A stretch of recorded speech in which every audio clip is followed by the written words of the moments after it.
I'm wrestling, do not weep for me. Celebrate what I am. Celebrate what I have been. Celebrate what I represent. And celebrate the many ways I have impacted your life. I will survive this test as I have survived others. I am forever etched into the very fiber of all mankind. The world needs me. Time is on my side. History guarantees me. I am wrestling. Do not wait for me. What's up, everybody? This is Ben Askren, your host. I'm here with Tommy Rowlands. This is the T. Rowan Funky Show, episode number 4, brought to you as always by Defend Soap. Defend what you have built and All Force Nutrition, 2 wrestling companies built by wrestlers for wrestlers. Tommy, what's up, man? Nothing much, my brother. First of all, it's episode 14, not 4, but, you know, we'll let that one slide. I said 4? Man, I said Yeah. Oh, my God. You sure did.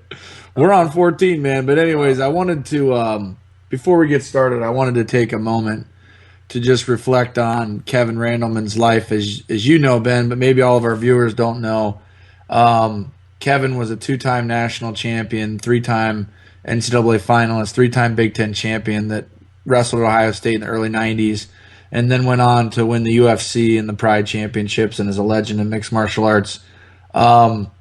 You know, without going too much into it, Kevin Randleman, to me, you know, as a guy who grew up in Central Ohio, he was when he won his first national championship, I was 11 years old. So to say that he made an impression on me would be an understatement. He was an unbelievable competitor, always stayed after dual meets to sign autographs, always had a smile on his face, was always a really happy, gregarious person that I think lifted the people around him. And anyways, it was sad to see him pass away of a heart attack, and I just wanted to talk about that. I mean, this guy, you know, getting down to the gritty wrestling part. I mean, this guy, Ben, and I know what I'm not exaggerating this. I personally believe he is the greatest athlete, natural athlete I've ever seen on the wrestling mat. Yeah, I mean, I honestly remember watching him in the early days, and he was kind of one of the first people I really caught on to in the UFC. I think it was, man, I want to say around UFC 20, you know, it was in the old days before Zuffa purchased them. And, yeah, and I agree. And, you know, what a lot of people don't realize is that Kevin didn't wrestle his senior year of college. And Yep. He was 2-1-1, meaning a second place and first place. And first place up until that point. And, you know, he wins that title, and he goes 2-1-1-1, and he is, you know, in talk for best ever. I mean, 2-1-1-1. Oh, yeah. Not a lot of people have done that ever. Yeah, no question. And he went 108-7 in 3 years. So let's say he went undefeated, or maybe took one on the chin or something. I mean, it's his win percentage. He just incredible athlete. And anyway, sad to see him passed so young. He was 44 years old. Great guy. Obviously, I'm a Buckeye, so it was a little bit closer to my heart. But what a great contributor to the national wrestling community, and I think, you know, a good, happy person to be around. So, anyways, rest in peace, Kevin Randleman. Yep, I agree. Sad. Would you want to do a moment of silence for him, Tommy? No, we're good. All right. Kevin would want us to keep talking, I would wager. I was never personal friends with him, but I got to be around him and talk to him probably over a dozen times. Just a great guy. So he'd want us to keep marching on and keep questioning the establishment like you do so well. I don't know if I'm going to question the establishment. Well, it's kind of questioning the establishment, but you know, I got something happening up here in Wisconsin, and it was also kind of a national news item. So we can hit it on 2 fronts. And on top of that, we're sponsored by Defense Soap, whose mission in wrestling, you know, is to keep the sport a little cleaner than it is. And obviously, we know wrestling Absolutely. kind of a bad reputation, is dirty and blah, blah, blah, blah, blah. We've all heard it. My wife actually made me double wash the mats because we had my 3-year-old's birthday party at the Wrestling Academy the other day. That's right. Dang it. So, double wash. If you didn't see the news, the wrestling was named the high school sport with the most skin infections. And I don't think that would come as a huge surprise to anyone who's around the sport. But, you know, my man Christian Piles over at Flow made the point, what other sports actually check for skin infections? And frankly, I can't think of any, Tommy. It's a great question in the court of law, but common sense tells you that even if you did check, wrestlers got to take the cake. Sure, yeah, I'll agree with that. I mean, there's got to be some in football, those big there's got to be fat some guys in pads. Especially like athlete's foot is ringworm on your foot. Yeah, that's true. Did you know that? Of course, dude, Tommy. I mean, I'm gonna just be honest for the sake of the show. I have cleaned up a little bit, and maybe it's the defense soap helping me, but maybe it's my old age and wiseness. I've probably had more ringworm than anyone ever that's going to listen to this show. I mean, literally hundreds of cases of ringworm, Tommy. There you go, hundreds. I mean, hundreds and hundreds. I would say, I mean, really, if you want me to estimate, probably at least 500. Oh my god! But I probably did you have like at all times? Constantly.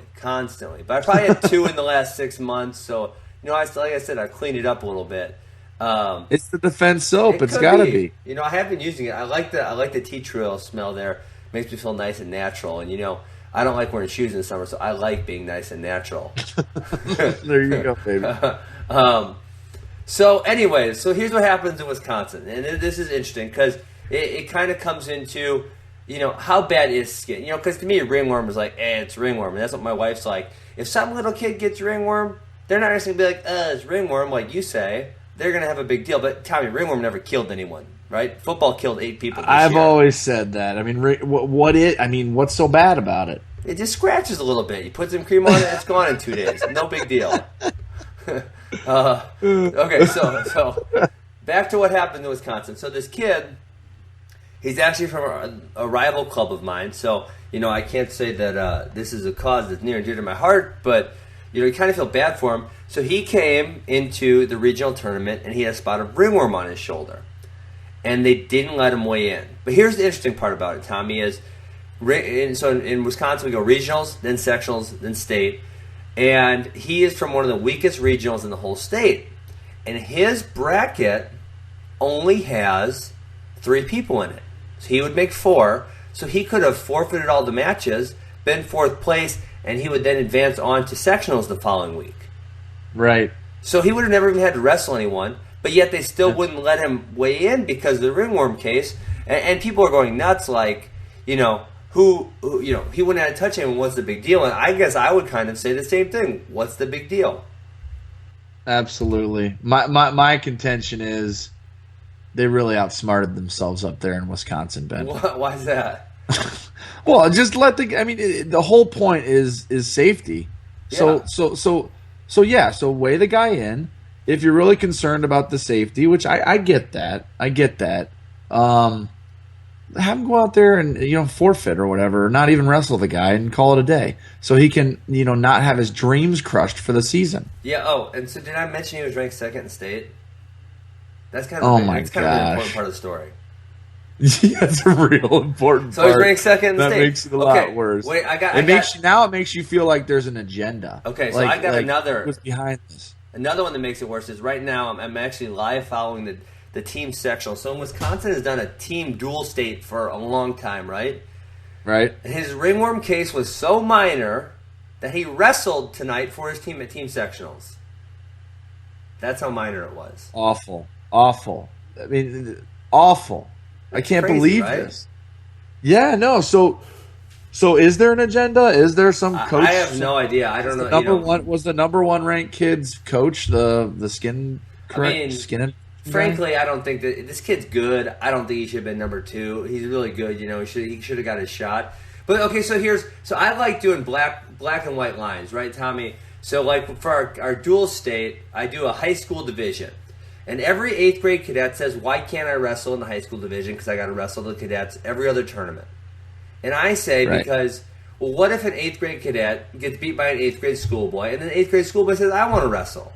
And then that kid gets beat by a 7th grader, and he says, I want to wrestle high school. And it goes on and on and on, right?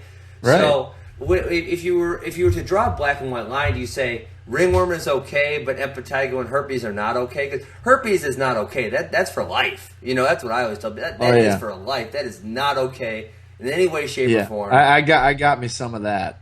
Well, most college wrestlers do. I also do. But so where do you draw the line there? Can you say ringworm's okay, or do you say cover it? What do you say there? I say ringworm is okay. Cover it.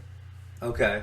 That's my take. Herpes, I agree. You can't wrestle if you got a herpes outbreak, and other infections that are similar. Yeah, and so I was thinking at the college level. I know they do skin checks at the NCAA Division I championships, but I can't remember.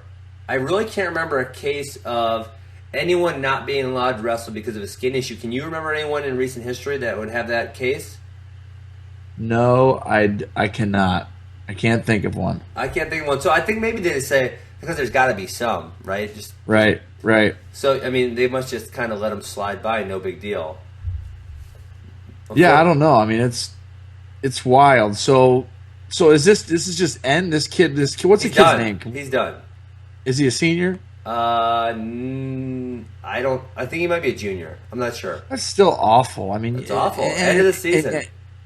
And you can't arbitrate it because the season's over. You know, so it's like if you can't figure it out in a week, it's just so bad. It just doesn't make sense to me. Of course. So have him forfeit, and then if he's not better than next, the other thing too, Ben. It's freaking ringworm, for God's sake. The other thing too is that we're not taking the spot from somebody else. Yeah, of course. There's two factors in this situation that really blow my mind. One, he's ranked second in the state. Two, so obviously, wrestling is a very important part of his life thus far. Yep. Two, he's not taking the spot of anybody else. All he has to do is forfeit out. Yeah. And he gets a chance to weigh in the next week. I mean, that is just, really outsmart. They really outsmarted themselves there. Yeah, I would agree. So we're saying, I'll agree with you. I think ringworm should be whatever. It's never really hurt anybody. Impetigo herpes, probably not. You're done there. But you know what these kids need to do? And I have ringworm, like I said. I think I might have had that weak skin because I literally showered after every single practice. And maybe I should have had the defense soap back then. You should have had I don't know what it was. That's the truth. I don't know what it was. I should have had the defense soap or something. But, these kids got to maintain. I had a spot I was nervous about last week, and I was in private lessons. And I just said, hey, I don't want to go with you guys because I don't want to risk you not being able to wrestle at the end of season tournaments. And then, sure enough, this kid gets disqualified for ringworm. So I'm glad I did not, Holy jeez. Glad I did not wrestle with anyone with a questionable spot. That would have been bad news. Oh, yeah. Well, we should, we should have Guy Seiko on the deal, on the show. Yeah. I mean, he's probably done his research on how what athletes can do to stay cleaner, what programs can do to stay cleaner, because that is a big deal, and that's something that it is. We talk about barriers to people wrestling. That's definitely, we talked about singlets, we talked about coaches being a-holes. Skin issues is one of them. I mean, I know I have a friend he was a tennis player in high school, and him and his wife have a kid now, and he's a boy, and I said, well, so in a couple of years you can come to the academy. And they're like, no, not a chance. I'm like, come on, why not? Wrestling's dirty. And I'm like, oh, come on, you got to throw that. They probably said wrestling's dirty and they don't want to wear singlets. Two things we've talked about in 14 episodes. So we got to find out a way to get a little cleaner. That's right. Let's do it, man. All right, so let's get into the wrestling stuff. But yeah, I'm in on. Feel bad for that kid. Season over. Hey, last week, we talked about best to never win a title. And I was texted or tweeted some information. And if Nico takes second this year, he'll have the lowest finish ever. So he'll be 2-2-2-3, which equals up to 9. And I'm looking through our Twitter right now. Well, the only thing that would be better is 8. And we've never had a 4-time runner-up. Yeah. So, but there's been 2 11s and 1 10. Dang it, I know. One was Sam Hazelwinkle, who was 3-3-3-2. That's an 11. That's an 11. Dang it, where is this on my Twitter? Okay. Tommy, just tell the audience something so they don't have to listen to me scroll through the Twitter. Why can't I freaking find this? Oh, it's on here somewhere. I don't know. Anyways, there's 2 11s and a 10. Sam Hazelwinkle. Mike McMullen was the 10.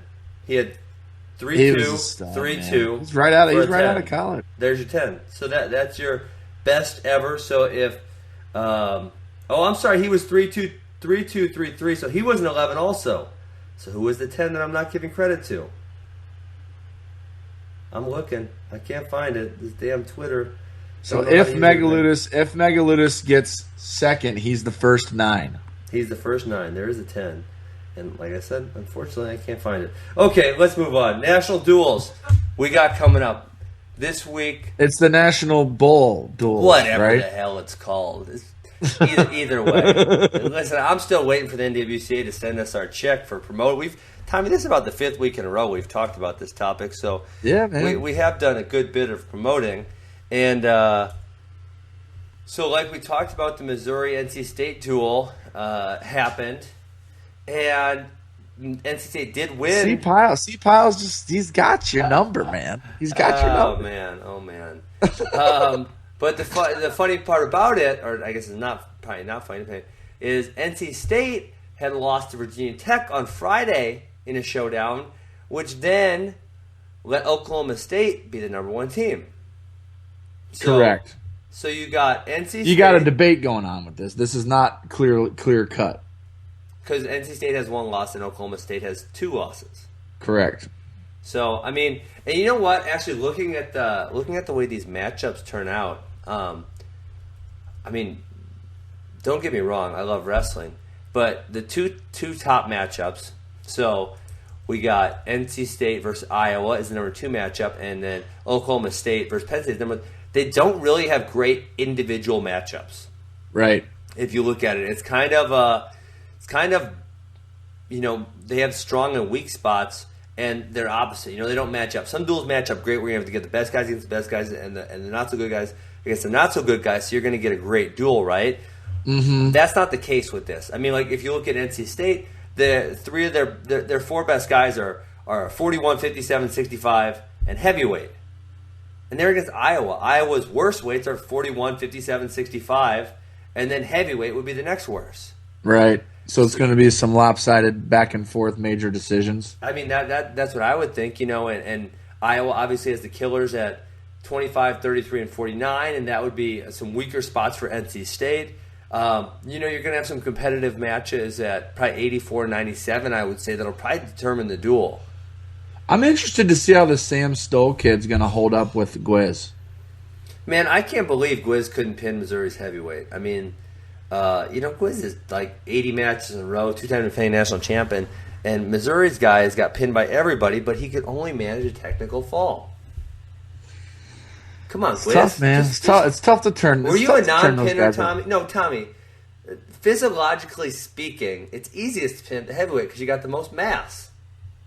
Yeah, it's also it's easiest to pin a heavyweight once they're on their back. How about that, Ben? No, okay. It's easiest to pin heavyweights because someone also sent me the top Someone 25 tells me we're going down.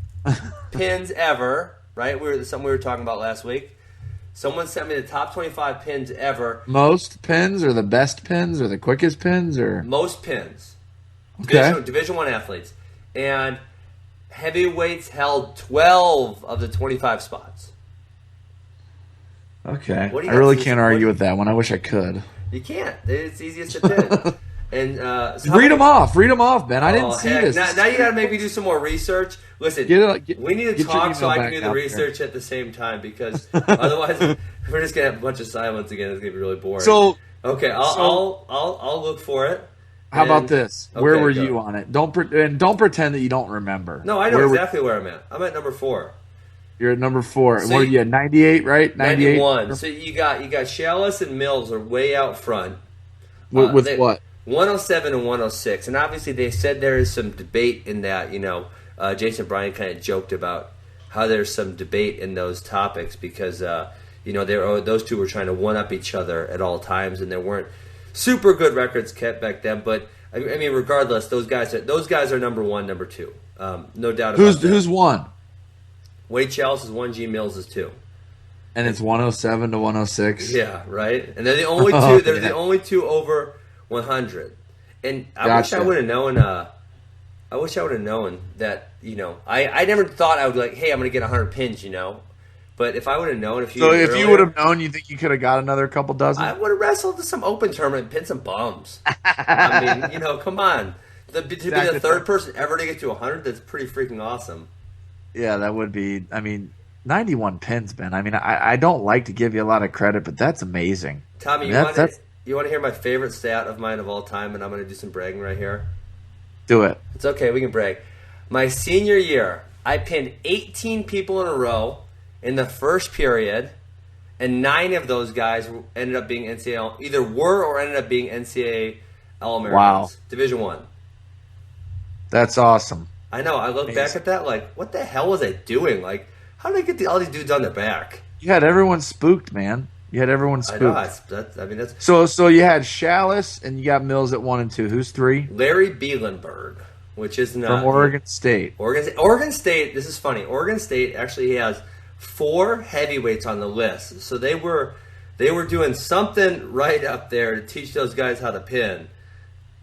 Then you got Ben Askren at 4. Yep, and then it goes. There's a big jump. So he's 94, I'm 91, and then there's a pretty good drop below me. I'll find this. So let's get back to the topic. I'll find this. We'll get back on this.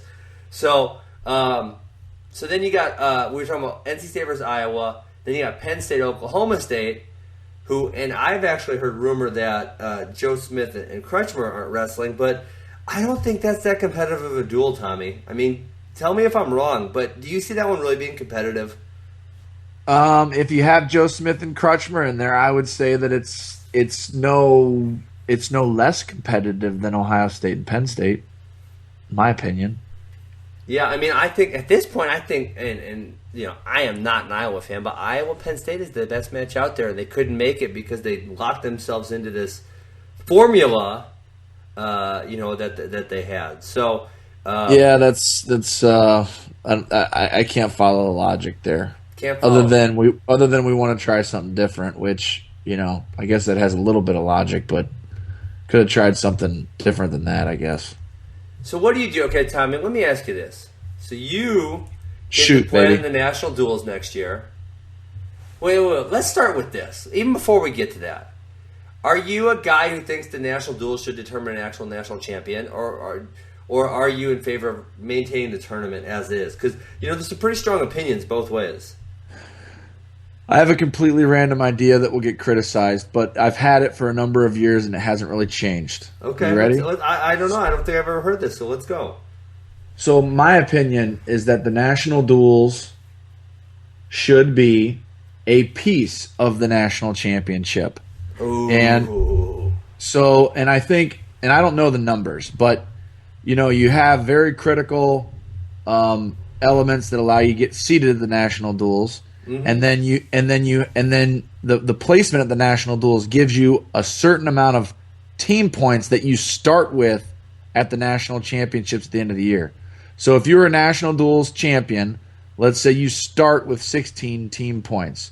If you're a national duel runner-up, you start with 10. That was an official proposal, right? Because I feel like I think there was somehow. I think there was some talk about it. I do remember talking to Tom Ryan about it, and he didn't dislike it. I don't know if he completely liked it, but he didn't dislike it. And so to me, here's the logic: is that it does put levity to the situation during the season. In the middle of the year, all the dual meets matter because they build up to the seed, and then at the national duels, you're fighting for your life because that it has national title implications. So Penn State would enter, Oklahoma State enters, Iowa State enters, and the cream rises to the top. And then that national dual meet championship, let's say you award points to the top 8 finishers of the national duels.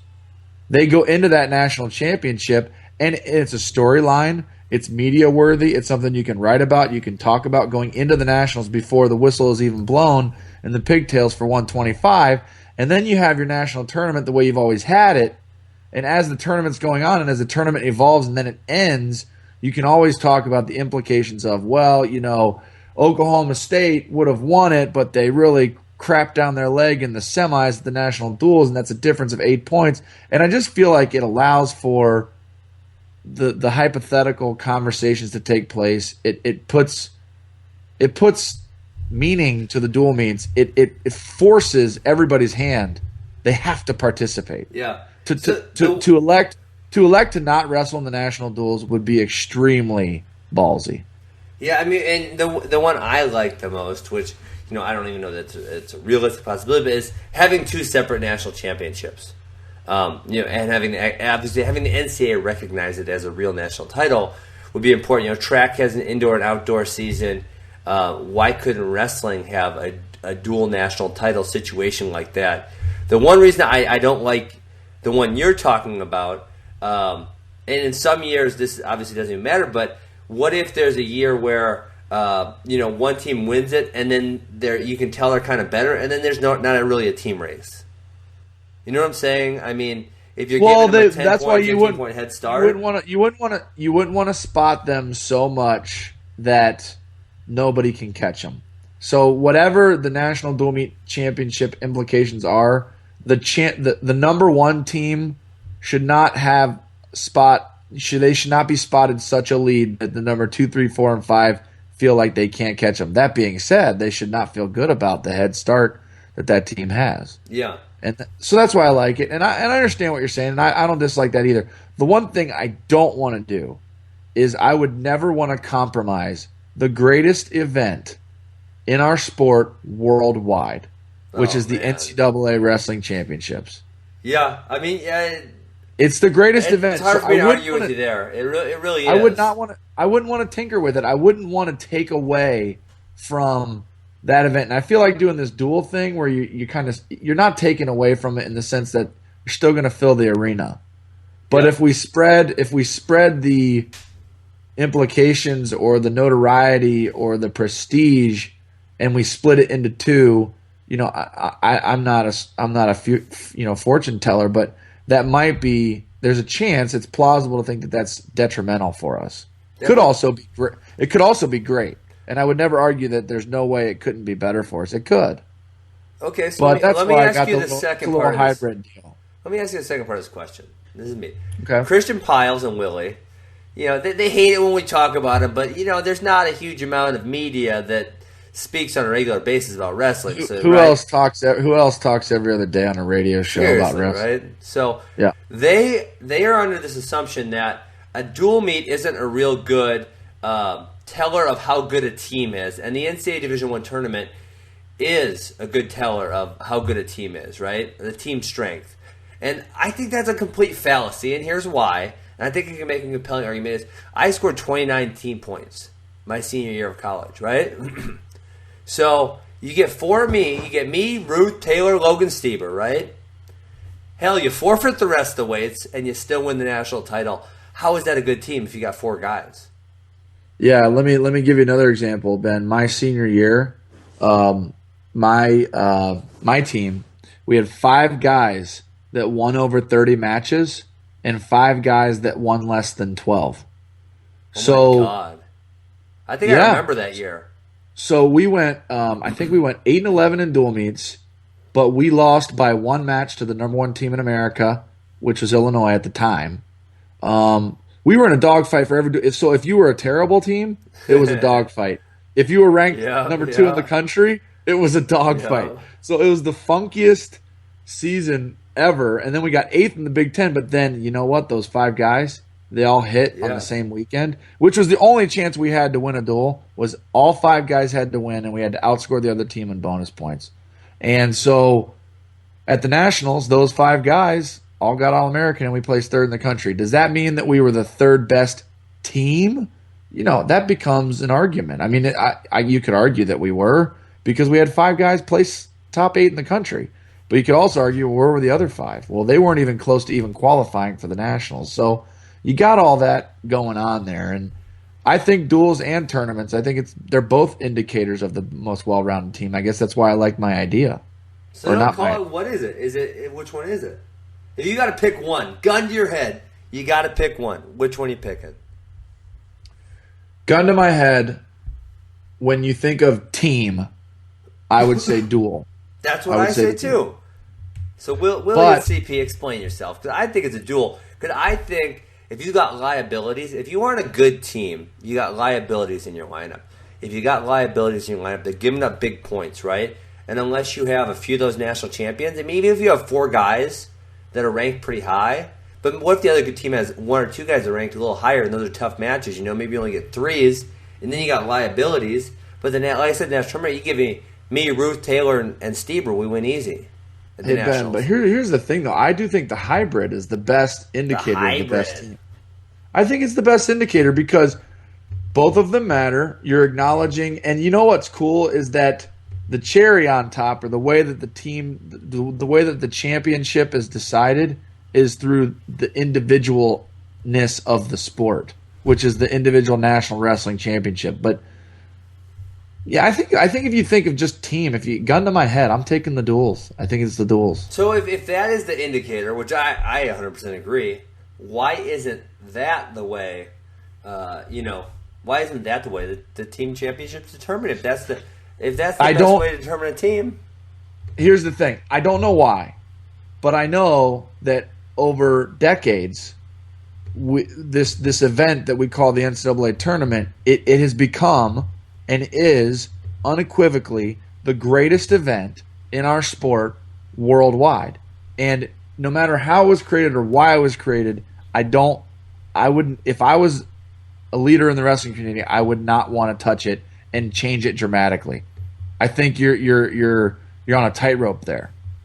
And well, so I'd still, what about I want to Wisconsin? leave it. So in Wisconsin, we do the individual state championships, and 1 week later we do the team state championships, which are determined in a dual format. And it is actually kind of a hybrid, Tommy, because what you do is you take the regional champion by points of the individual tournament, qualifies for a team sectional, so they wrestle the other regional champion, and then that champion, the winner of that duel, makes it to team state. And our Wisconsin state tournament is sold out. 15,000 people at the Kohl Center. Individual state tournament is still sold out every year, even though a team champion is not determined there. What do you think about that? Yeah. Well, I don't mind it. It's kind of the hybrid deal. I mean, hybrid. You and your hybrid. I mean, it's a little bit confusing, but it's not, because if you buy your program at the first round, you get your soft pretzel with cheese and the Diet Coke, and you go sit down. Ooh, and you got Diet your program. Coke? You don't drink Diet Coke for real, do you? I like Diet Coke. For the taste, it's going to give you cancer. Anyways, okay, don't make me get up. It's got aspartame. That shit gives you cancer. Tommy. Anyways, you sit down. I'm trying to save your life right now, Tommy. You buy your $4 Don't buy the program. Diet Coke. Don't buy the Diet Coke. Right. Don't do it. I like Diet Coke. No. good. Tommy, don't do it. You know that I used to drink like 5 to 6 sodas a day. No. You And, and Gail Sanderson. For many, many, many, many, many years. And then when I decided to go 211 for the Olympic year, I didn't drink pop at all for basically the whole Olympic year.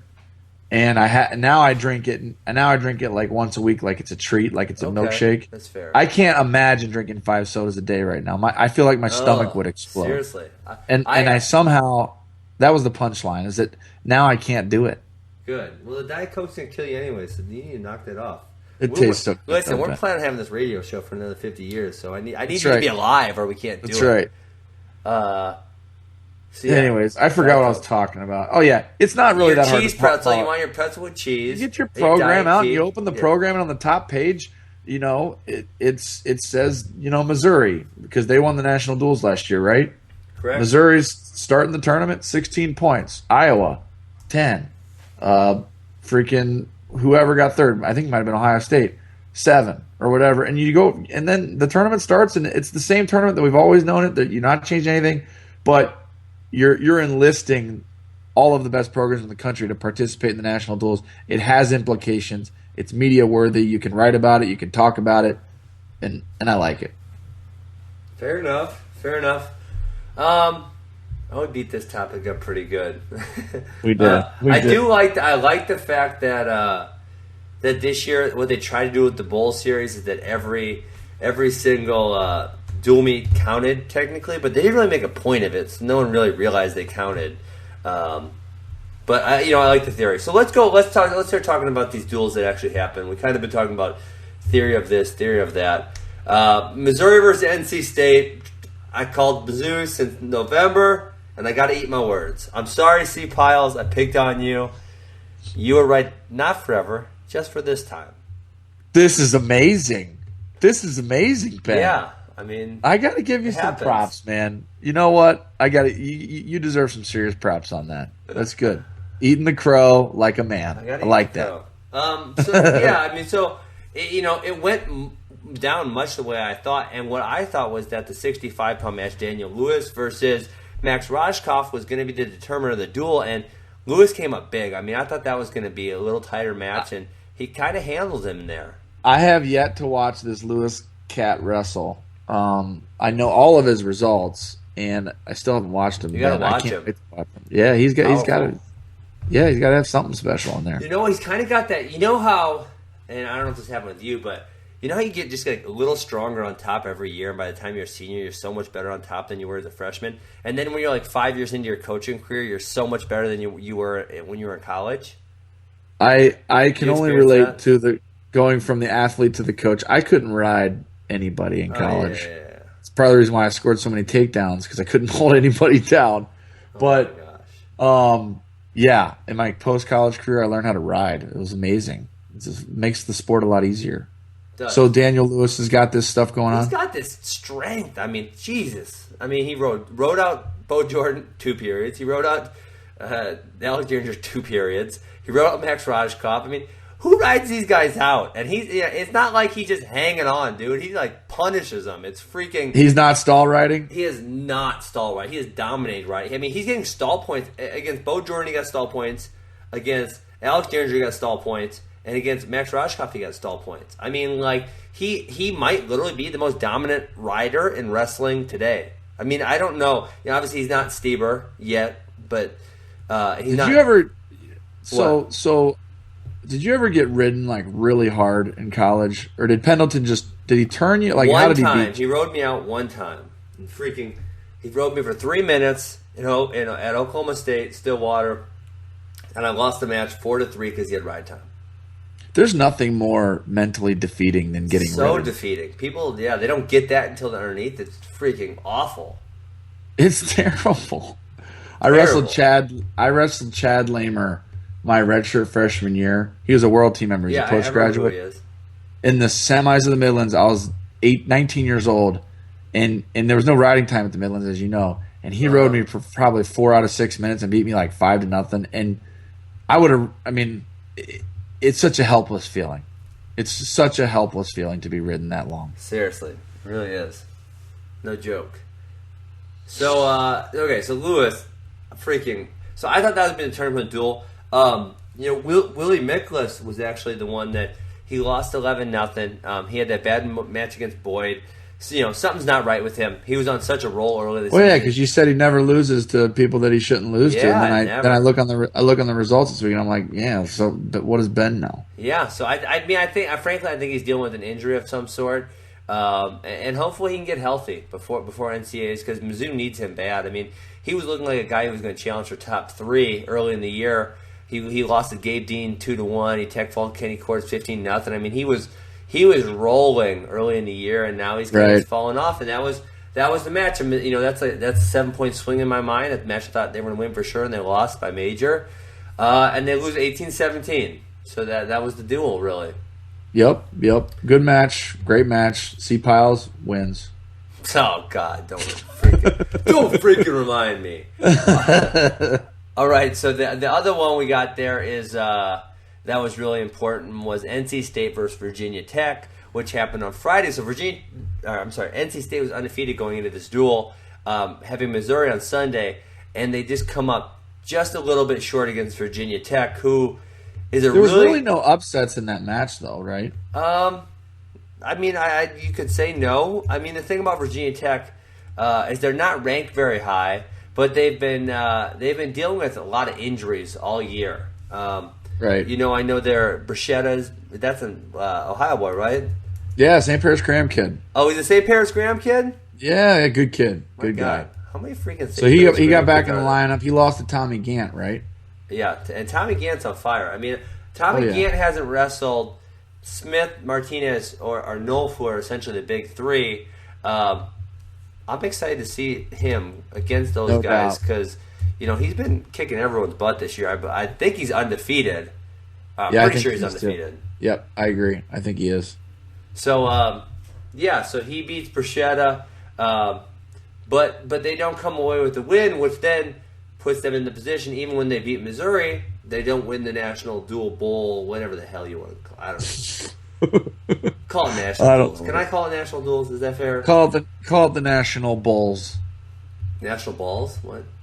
National Bowls. Okay, so, Rashkoff had a huge win. So, Rashkoff beat McFadden 15-0, who is a number 12 ranked guy. And, like you said, there's really no other upset. It kind of read straight down the line. Gwiazdowski obviously beats Walls 4-2, and that, it's number 1 heavyweight versus number 2 heavyweight. And that's that. Yep. Good dual meets. You got Penn State and Lehigh. Did you have that on your notes? No, I don't, because it wasn't that competitive. Yeah, but the only interesting thing is, the only interesting thing I wanted to point out is Penn State pulled Nick Neville's red. They thought they thought he was out for the season, and they put him back in. You're right. He took one on the chin to my boy Max Wessel. I've worked with Max in the off season. Great kid. He's ranked. I think he's ranked 10th or 11th. He beat Neville's 5-4. So good win for Wessel, but that probably speaks to how good Neville's is. That a freshman that's been out all year with a knee injury lost to Wessel by 1, and it's kind of like a good win for Wessel. So Neville's will be in there. He'll be in the mix, top 10, 12 guys, and he probably could be knocking on the door for placing too. So that's just Penn State's putting all hands on deck too, taking a guy out that's been injured and putting him in there. So that's kind of newsworthy, I thought. Yeah, and this is interesting because, like you said, everyone's putting all hands on deck. Oklahoma State pulled Cade Brock and Joe Smith's red shirt. Oklahoma State brought Snyder back on Miles Martin out. You mean Ohio State? Ohio State. God, I'm sorry, my bad. I've been spoken a bunch of times today. I'm freaking all over the place. So you're seeing all these people put all hands on deck, essentially, like you're saying, and that I think that's awesome for this team race. And for whatever reason, we haven't seen a real blowout of a team race. I mean, there was the one year when Penn State won by a handful, but that was also the year where Quentin Wright went from 8th at Big Tens to 1st at NCAAs, which no one saw that coming. Literally, nobody saw that coming. So, I mean, it wasn't like you expected them to win by a bunch. And like you said, I will agree with you. NCAAs is the best wrestling weekend of the entire year. And, worldwide. You have to add worldwide. Worldwide, no doubt. Jordan Burroughs is going to get on here next week and yell at you for saying that. We'll have to ask him that. Some of these international elitists, they think just because the people at the World Championships are better, which they are, I won't disagree in any way, shape, or form, that it makes it a better event. But I would disagree 100%, and I agree with you that the NCAAs are, it's awesome. If you've been there, you know what we're talking about. We don't have to describe it. Yeah, it's the greatest event that our sport has worldwide. But, I can't wait to talk to Jordan. I want to talk about, should the same system, the college system, be freestyle? What rules should we implement? Do you think they should be seeding at the world level? There's a lot of fun stuff we can talk to Burroughs about. Yeah, 100%. So the only other match that I really have listed on here is McKenna versus Dean Heil, which happened for the second time. Oklahoma State just dominated Stanford. They shut them out. Just a whole 37-0, or I don't remember. It was just something ugly. But these two have another just so tight match. And Dean Heil's been in. I mean, my thing is you wrestle enough close matches, you're going to lose some of them. But Dean Heil's been in so many close matches this year and came up on top every single time. It's ridiculous. Man, he deserves the ranking that he has. He's very workmanlike. He looked very similar when I watched him at the Scuffle. Is just he gets the job done. He finds a way to win. What about as a high schooler? Was he like that where he wrestled the close matches, or was he more dominant in high school? I don't think that I can really, I'm at liberty to say that just because I didn't watch him that closely, but he was a 4-time state champion in the state of Ohio, wrestled for St. Ed's. And I do know that he was not flashy. It wasn't like, oh my God, did you see that? The way that he won was, there was nothing special other than just always winning. But he could have been dominant for all. I wasn't following him close enough. He could have won. He could have made a decision. Everybody wrestled, but he wasn't a lot of flash. You know what I mean? Yeah. Hey, another topic. I brought this up when we were talking about Zane Rutherford. Was it 2 weeks ago? I believe 2 weeks ago, and how good he is, because you could definitely argue he's the best wrestler in the NCAA today. And how good that makes Aaron Pico, who'd be a senior in high school, who's beat him 6 times in a row. For sure. But okay, it's a great thing that you brought up. It's insane. But Joey McKenna, who's ranked number 2 as a freshman, and we're saying freaking wow. I mean, do you remember how bad Pico made him look? I mean, no, I don't remember. I never watched it. But it was insane. That. I remember thinking like, this Joey McKenna guy freaking sucks. That's how bad it was. He's an animal. Pico. I'm talking about Pico. Yeah, I mean McKenna. He 10-0'd him. I want to say twice or 3 times. It was just like, it was almost embarrassing how dominant it was. It was almost like these two shouldn't be on the mat together. That's how bad it was. Freaking blows my mind. Well, Pico's a senior in high school, and even though I love Logan Stieber, love the way he's wrestling overseas right now too, it's conceivable, even though Stieber looked great against, that he could beat a guy like Logan Stieber, and he hasn't even stepped on the college mat yet. So I mean, he's right there, man. He's impressive. Okay, I don't even love Logan Stieber. Like, I think he's Logan. I'm sorry. I actually really like Logan Stieber. I don't like Aaron. I mean, I'm indifferent. I'm not like a huge fan of Aaron Pico. But when you look at stuff like this, you're like, holy freaking crap! I mean, he is just like so unbelievable. And it really is. He's going to be forgotten about. Mark my words. In 10 years, he'll be forgotten about, and it's going to be sad to me. Yeah, he's amazing.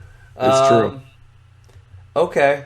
So what else we got? Okay, I think this is cool. I don't know if you read the news lately, but Flow, who we're broadcast on, they got the streaming rights for the Big 12 and wrestling and track and field championships. And super cool. I mean, on top of just the coverage, it's just cool to see a company that was built by wrestling people become like this huge entity, media property that's like, they're like blazing trails. And I like that as much as I like the fact that they're going to cover the Big 12s. You know what I mean? Yeah, and I don't think wrestling people realize how huge this is. I mean, when I read it, the implications to me are gigantic because so the finals of the Big 12 Wrestling Championships will still be broadcast on Fox Sports, but Flow got the rights to stream and cover everything else, essentially. Which means, what the Big 12 is seeing is they're saying, wow, people actually care about wrestling. Someone's paying us money to broadcast this. Right. Absolutely. And we talk about everything in America right now is driven by money. I mean, I know ESPN broadcast the early rounds of the NCAAs. I know NBC covers the Olympic trials. But just think if Flow could get the early rounds of the Olympic trials. Think about awesome. How huge that would be. It'd be awesome. And it's cool that Flow's able to do that, but it also tells me that Flow is profitable because their subscription-based model is allowing them to subscribe and provide content that supports that subscription. So it just shows that our wrestling community is very large, or at least not very large, but large enough to where a company can financially justify negotiating with one of the Power 5 conferences over streaming content. So yes, it's the great this credit. This is freaking huge for wrestling. The great credit belongs to Flow Wrestling, but it also belongs to the people of the wrestling community. The fact that we're such zealous fans that we could subscribe to a media outlet like Flow that would allow them to then feel like they can negotiate and have a conversation with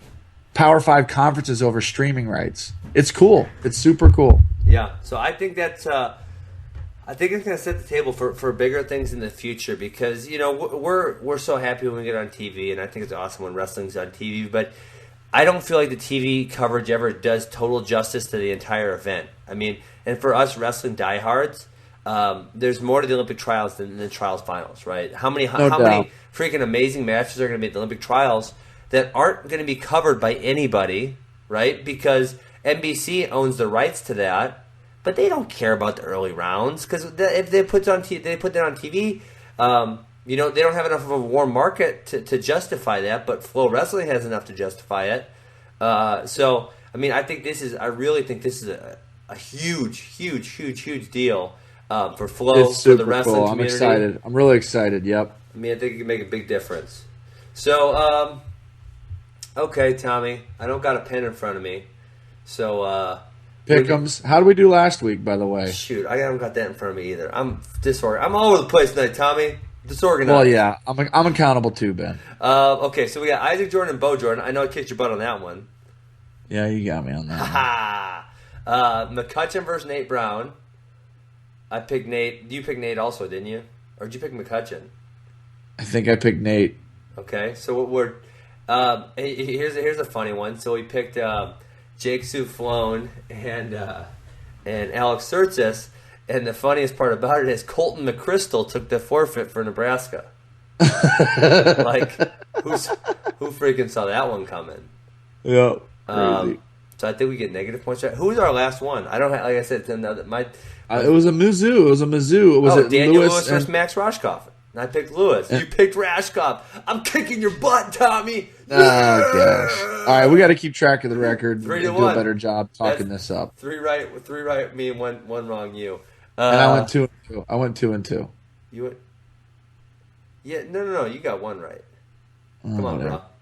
You got one right. I got three right. Don't try cheating me here. Okay, you ready for this week? Yeah. Okay, so we're gonna do all national duels format matches. National Bulls. Whatever you just give me. I'm calling it the damn national duels. That's what I'm calling it. I'm leaving it at that. And unfortunately, like I said, the top two matches. I mean, maybe you can come up with one that you think is going to be super competitive. But between North Carolina State and Iowa and Oklahoma State and Penn State, I looked at it and I said, really, maybe 41, but Gillibon's having a crap year. So what match is going to be competitive in those two duels that we want to pick them on? Because I couldn't find one, Tommy. Well, if JoJo wrestles, JoJo and Nolf again. If he wrestles. Well, yeah, so I guess I'm thinking he's going to be out. Because where did I hear that? Maybe I'm making this up in my head. I don't know.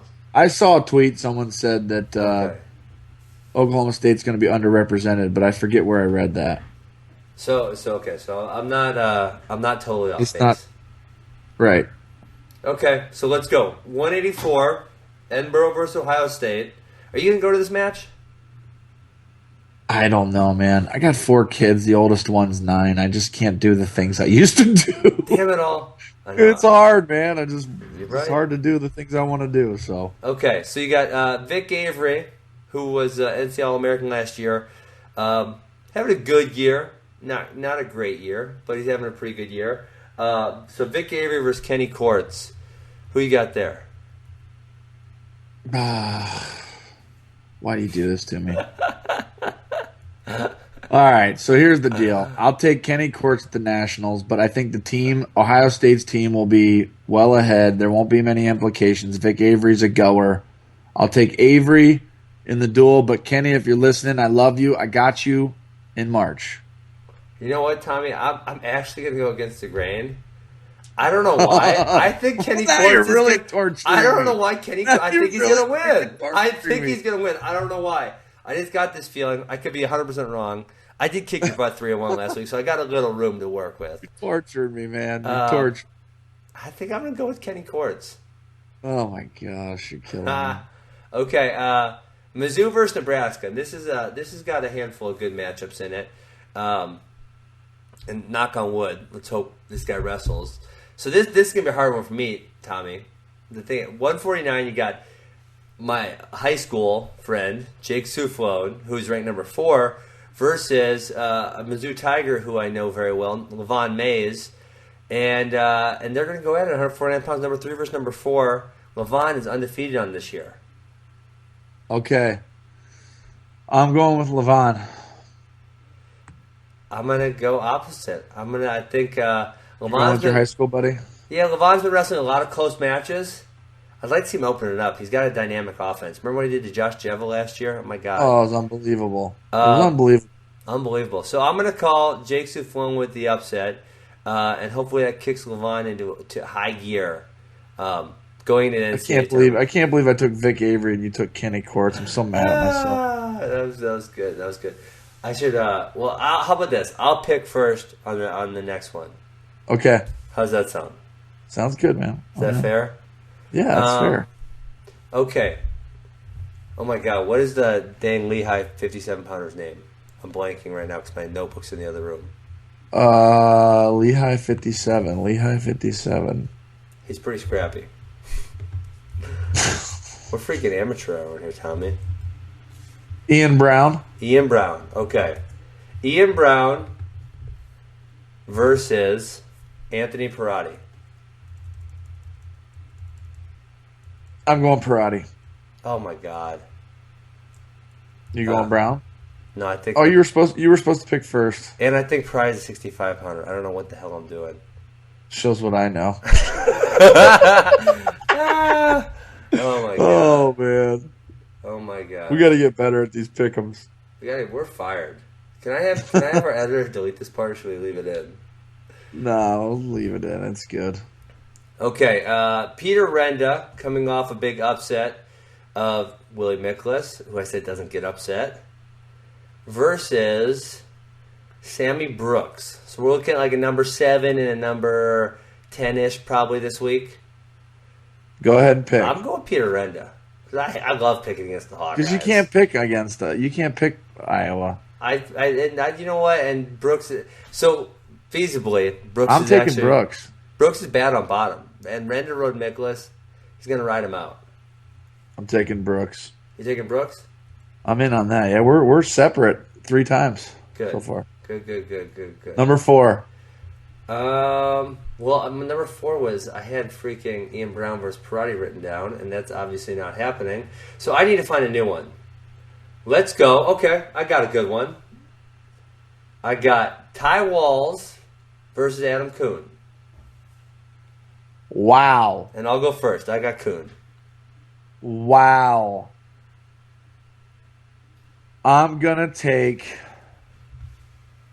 the Ohio boy, Ty Walls. He's from Ohio. Is everyone freaking from Ohio? Of course everyone's from Where's he Ohio. from? Everyone Where's that's he from? good.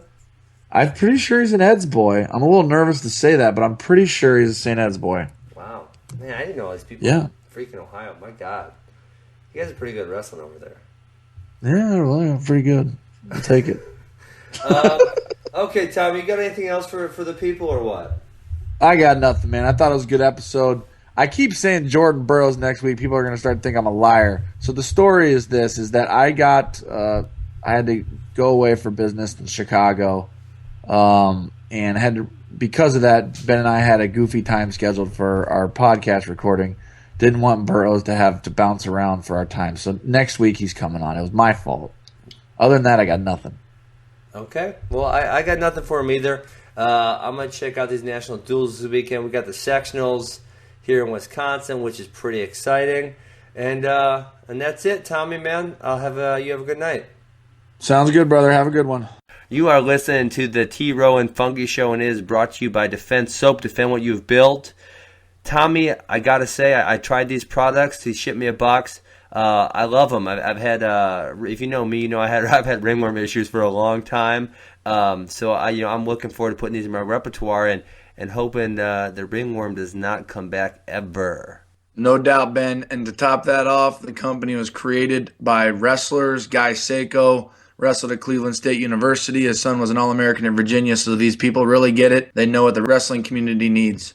You're listening to the T. Rowe and Funky Show, brought to you by All Force Nutrition. Ben, I don't know a whole lot about the founders here, but I gather it's a wrestling family wrestling company up in the North Country where you're at. Tell us a little bit about All Force Nutrition. Tommy, All Force Nutrition was started by the Zilverberg brothers out of Minnesota. They are wrestling people, and they made these supplements for wrestlers. They graduated with degrees from the University of Minnesota, and this was kind of their dream to put together some very healthy and good tasting. I've had some myself lately, supplements for wrestlers to use that fits their needs, and these products are great. I'm using them myself right now. Check out allforcenutrition.com. Made for wrestlers, by wrestlers. Go ahead and support them.